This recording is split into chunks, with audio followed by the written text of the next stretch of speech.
Welcome to the final page of Percent Applications Assessment RETEACH. We're now on the last page, which begins with question number 12. Question number 12 says, what is 55% of 60? It tells me to draw a percent bar and set up a proportion to help me solve. So I'm going to draw my percent bar. The whole thing is 100%.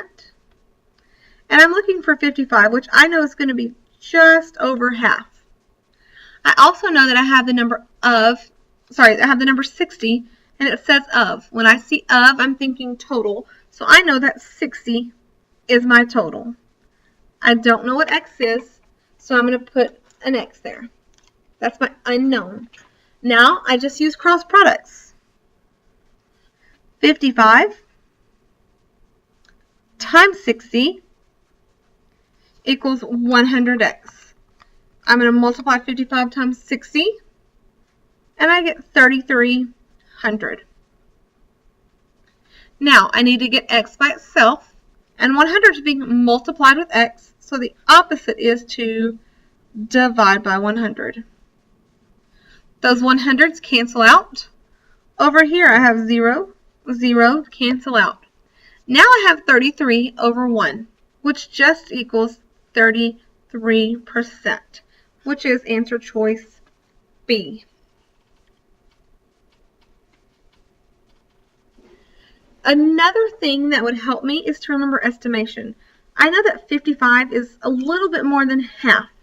So is 33 a little bit more than half of 60? Yes, because half of 60 would be 30. So if I use my estimation, I could automatically see that answer A and C are way out of the way. They're crazy.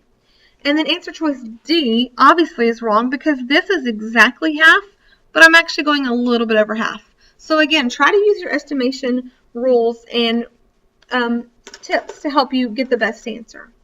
All right, let's move on to question 13.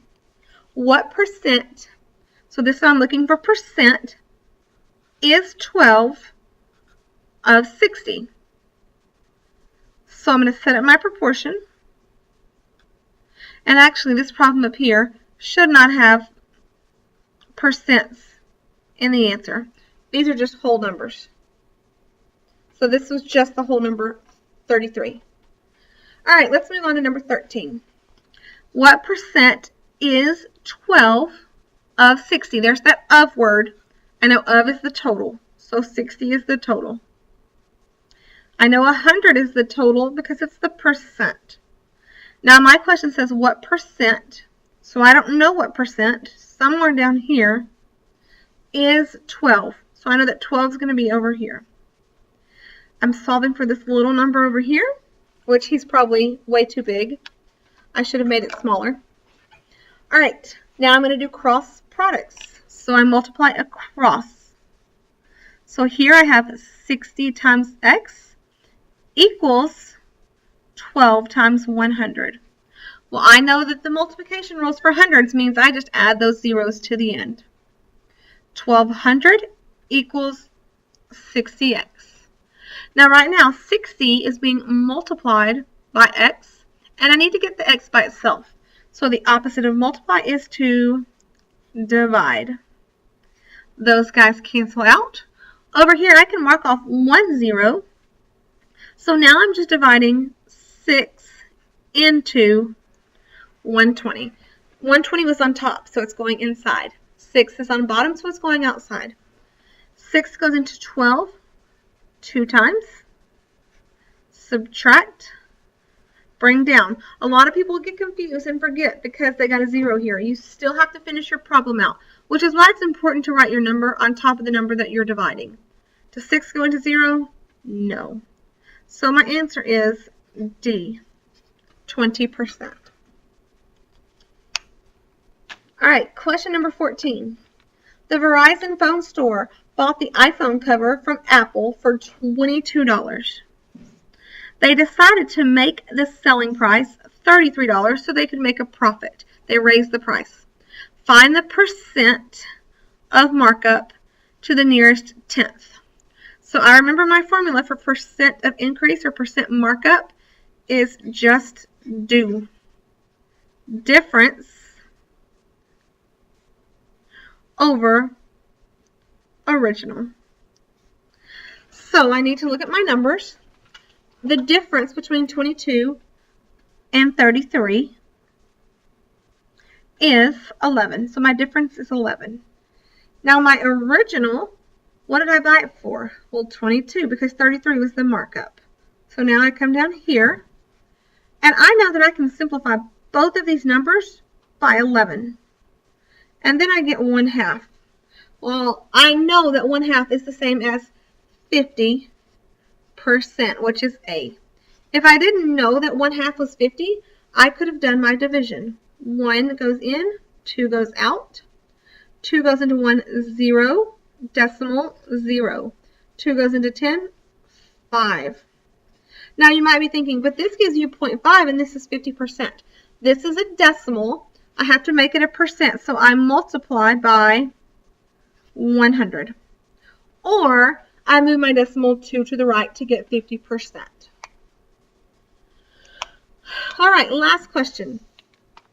Last year, the average number of absences in school was 8 students per day. This year, the absentee rate is down to 6 students per day. What is the percent decrease? So as soon as I see percent increase, decrease, I'm thinking do difference over original. Well, I need to find the difference between 8 and 6, which is 2. Now, the original is whichever one happened first, which would be 8. I know that I can simplify 2 8s because they're even, so I can divide by 2, and I get 1/4. Now, again, if I know what 1/4 is as a decimal or percent, my life is easy. If I don't know what it is, I have to do my division. I'm hoping you know what it is at this point, but if not, let me show you. 4 does not go into 1, so I'll put a 0. Decimal, 0. 4 goes into 10 2 times. Subtract. I don't want a remainder, so I bring down. 4 goes into 20 5 times. Now I see 0.25, but I need to make it a percent. So I move the decimal 2 to the right, or I multiply by 100, and I get that the answer is C. Just for fun, let's work through the extra credit. It says Sarah misses 30% of her 20 questions on her science test. Which of the following proportions could be used to correctly determine how many she missed? And it says to circle all answers. So that's a hint that there's probably more than one answer. So first, I'm going to set up my proportion because I'm not really sure. I know that she misses 30%. So percent goes on bottom. 100 is the whole thing. Okay. So I want to know how many she missed. Well, I know that 20 is the number of questions. So that guy has to go up here. That's the whole. And then I put my X.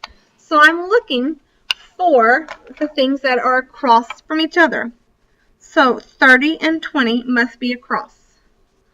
On A, it's 20 and 100. So that tells me wrong. On B, 100 and X. Well, if I come over here, are 100 and X across from each other? Absolutely. Okay, let's check the other side. 30 and 20 are across? Absolutely. B looks like a great choice. Now, I'm going to keep going because there may be multiple answers. On C, 30 and 20 are across? Perfect. On C, 100 and X are across? Perfect. And answer choice C is actually the exact way that I chose to write it. Again, there are lots of ways. On D, I have X and 30. Should X and 30 be across from each other? No. I'm going to put an X through that guy. And C, 30 through 20 should be across from each other? Yes. 100 and X should be across from each other?